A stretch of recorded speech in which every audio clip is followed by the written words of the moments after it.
Končím s YouTubeom? Áno či nie? S YouTubeom nekončím, určite nie. Ale mal som dlhšiu prestávku, asi také 3 alebo 2 mesiace. Lebo najskôr som dostal strašnú chrípku.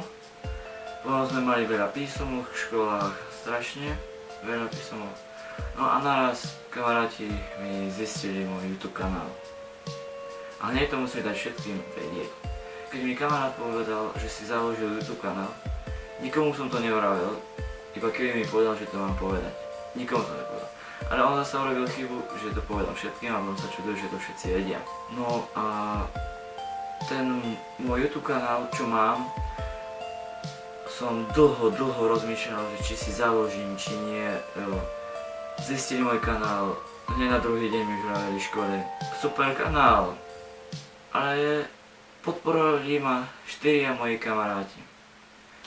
Mená nepoviem, poviem iba začiatočnícke písmená G, M, K a M.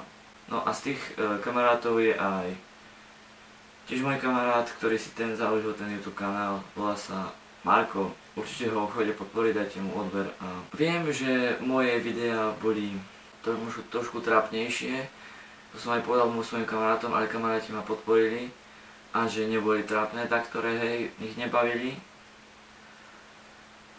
No a táto cesta dúfam, že bude ďalej. Nechcem mať videá už také smutné, ako teraz vravím, ale chcem mať zábavu, chcem vám zábavu, aby ste sa zasmiali. A YouTube kanál mám aj preto, lebo som sa chcel naučiť robiť s technikou.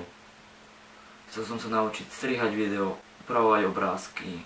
A jediné, čo som našiel variantu, bola YouTube. A v YouTube chcem pokračovať, dlho som mal ranne prestávku. Ešte ten môj kamarát, čo má ten Marko, má predbehol odberateľov aj zhľadnutím a viac. Tak chcem tie zhľadnutia, aby šli hore aj odberateľe lajky. Poďme, ideme, klikajte tam to odber tlačítko. No a týmto videom by som to asi chcel ukončiť.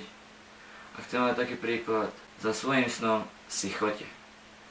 Mňa baví YouTube, chcem to robiť, baví ma natáčať.